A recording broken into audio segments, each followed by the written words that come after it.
Halo teman-teman, kembali lagi bersama saya di area spoiler film review. Kali ini kita akan membahas film horor yang berjudul The Exorcist.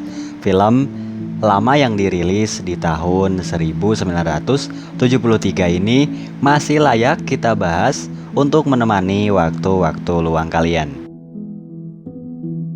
Dan tidak pernah lupa, saya selalu mendoakan kalian sekeluarga sehat selalu serta bahagia. Maka dari itu, kita langsung lanjut ke alur ceritanya.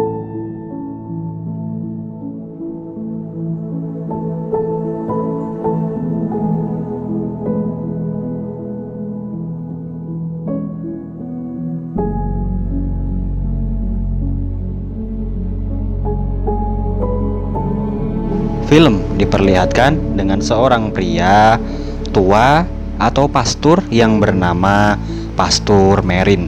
Di saat ia melakukan sebuah penggalian, ia menemukan sebuah patung iblis Pazuzu. Iblis Pazuzu adalah setan atau iblis yang sangatlah jahat, mempunyai badan seperti manusia dan kepala seperti singa.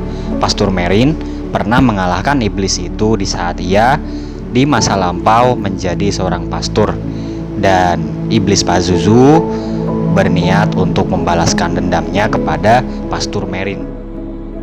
Kemudian di scene lain kita diperlihatkan seorang ibu yang mempunyai profesi artis yang bernama Chris serta mempunyai anak yang bernama Megan. Chris selalu sibuk dengan kegiatannya hingga ia menitipkan Megan kepada seorang pengasuhnya.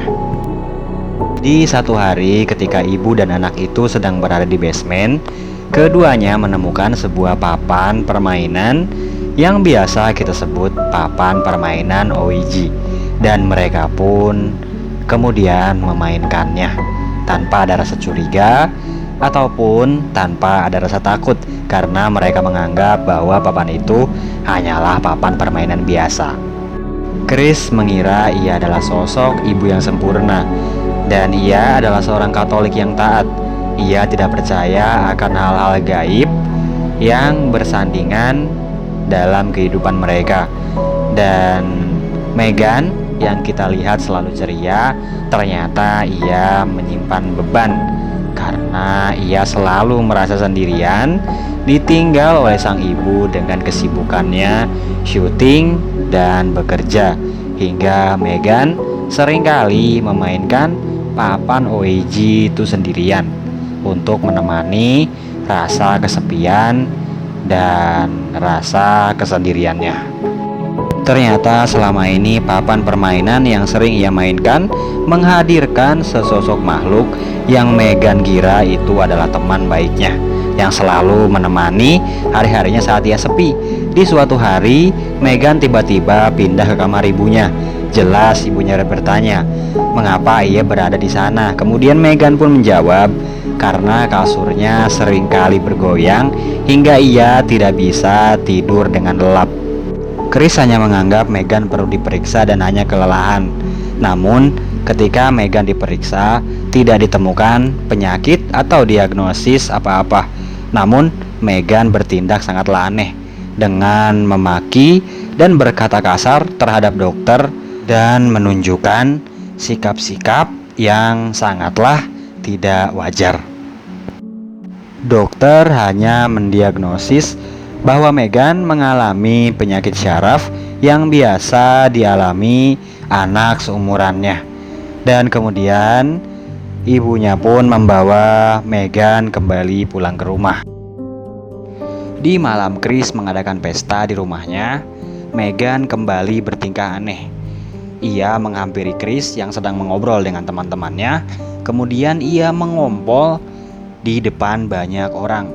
Dan Chris pun sangatlah malu dan segera bergegas membawa Megan dan memandikannya. Ketika itu Megan bertanya, ada apa sebenarnya dengan dirinya? Seakan-akan ia tidaklah bisa mengendalikan tubuhnya sendiri.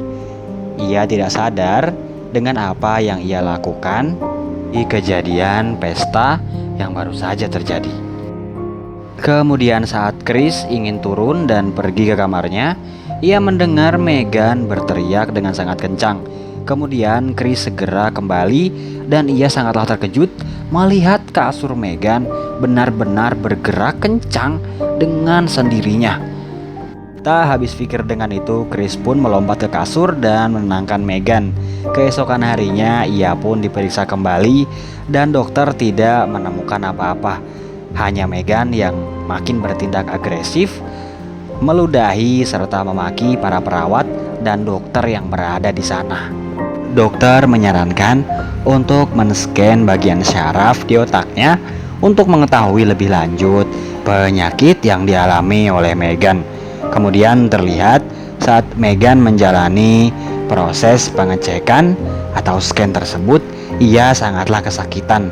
Namun dokter tidaklah menemukan apa-apa hingga Chris dan Megan pulang dengan tangan yang kosong.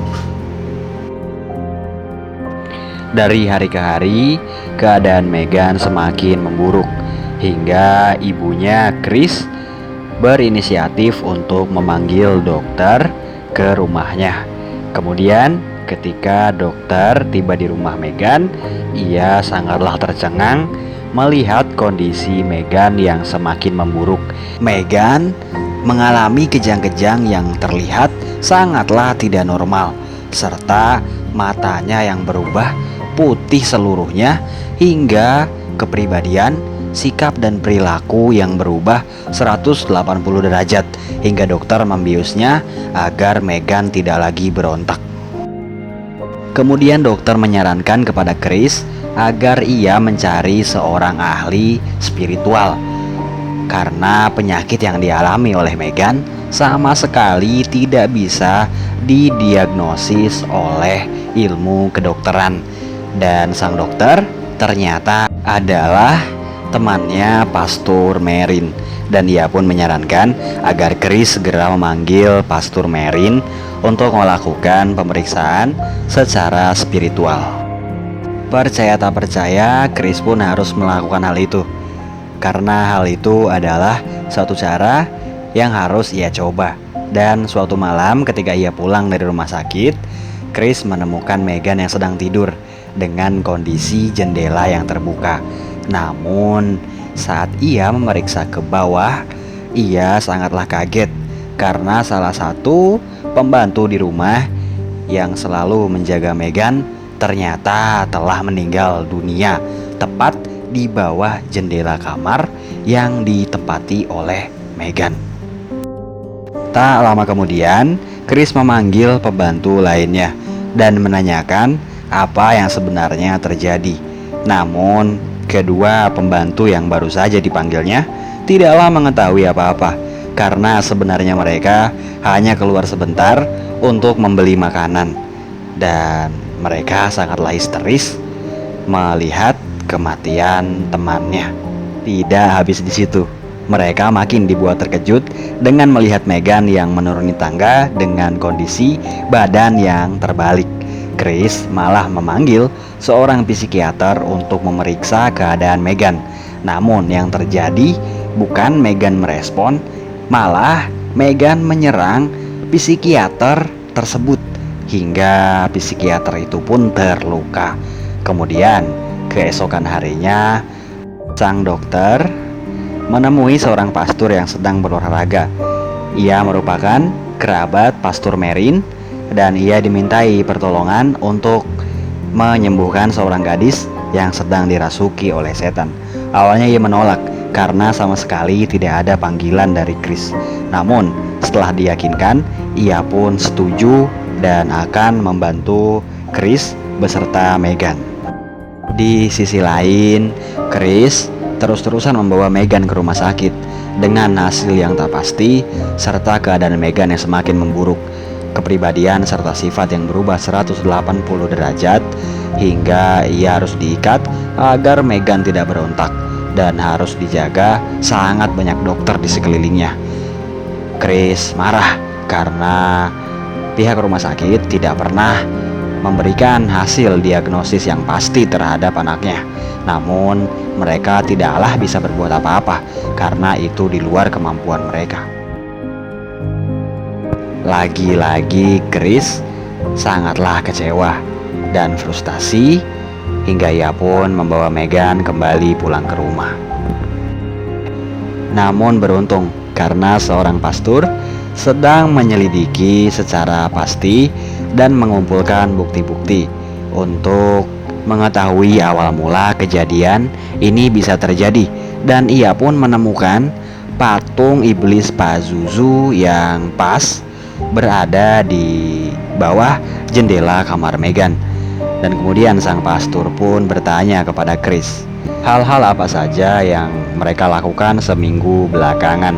Belum lama pastor pergi, Chris dikagetkan dengan suara berisik dari kamar Megan, dan ia pun segera menghampirinya, dan ia pun sangatlah kaget melihat barang-barang di kamar Megan yang berterbangan sendiri, serta Megan yang berusaha menyerang Chris secara brutal.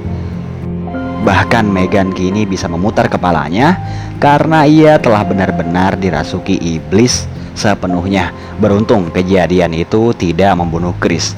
Dan kemudian Chris pun memutuskan untuk memanggil Pastor Merrin serta kawannya. Ia cukup berputus asa serta frustasi karena semua hal dan jalan pengobatan telah ia coba, namun semuanya gagal. Kemudian pastor pun menjelaskan bahwa iblis Pazuzu adalah iblis yang sangatlah jahat karena dahulu Pastor Merrin pernah mengalahkan iblis tersebut, namun ia kini masih ingin membalas dendam. Di malam hari, Chris beserta pastor muda mencoba menemui Megan kembali. Dengan kondisinya sekarang yang telah benar-benar dirasuki oleh iblis, pastor muda tidak berhasil melakukan apa-apa. Malah dirinya yang diintimidasi karena sang iblis mengetahui segala aib dan masa lalu yang pernah dilakukan oleh pastor muda. Kemudian ia pun pamit pulang kepada Chris dan memikirkan langkah selanjutnya. Kemudian ia pun pergi ke gereja untuk menemui Pastor Merrin untuk meminta izin serta bantuan agar Megan dapat disembuhkan. Kemudian pihak gereja menyetujui ritual yang akan dilaksanakan oleh Pastor Merrin beserta pastor muda. Mereka berdua bergegas untuk melaksanakan ritual penyembuhan untuk Megan, dan mereka pun tiba di kediaman rumah Chris. Dan mereka segera melaksanakan ritual tersebut. Sangatlah banyak kerintangan serta godaan dalam prosesnya karena iblis Pazuzu semakin mengamuk melihat kedatangan Pastor Merrin, yang pada awalnya memang iblis Pazuzu telah menaruh dendam kepada Pastor Merrin, sehingga mengharuskan Pastor Merrin menghadapinya sendirian. Pastor muda tidak diperbolehkan masuk karena ia terus-terusan digoda oleh iblis Pazuzu mengenai aib-aib di masa lalunya. Dan ketika pastor muda memasuki kamar Megan, Pastor Merrin telah tewas. Kemudian pastor muda secara emosi menyerang tubuh Megan dan berbicara agar iblis Pazuzu merasukinya saja. Seketika iblis itu berpindah ke dalam tubuh pastor muda, dan sebelum ia kehilangan kendali sepenuhnya, pastor muda pun mengorbankan dirinya dengan loncat ke jendela dan ia pun meninggal dunia. Kini Megan telah sembuh dari kerasukannya tersebut, namun pastor muda serta Pastor Merrin harus meninggal dunia. Scene akhir ditutup dengan mereka berdua yang akan berpindah kota dan rumah, meninggalkan semua kenangan buruk serta apa yang terjadi di dalamnya. Film horor yang tidak cukup berat, alur cerita serta plot twistnya, namun menemukan kekecewaan di akhir film. Namun film ini tetap layak untuk menemani waktu kalian. Dan untuk kalian semua, terima kasih telah menonton video saya hingga selesai. Dan jika kalian menyukai videonya, silahkan komen, like, dan subscribe. Sekian dari saya dan terima kasih. Selamat beristirahat untuk kalian semua.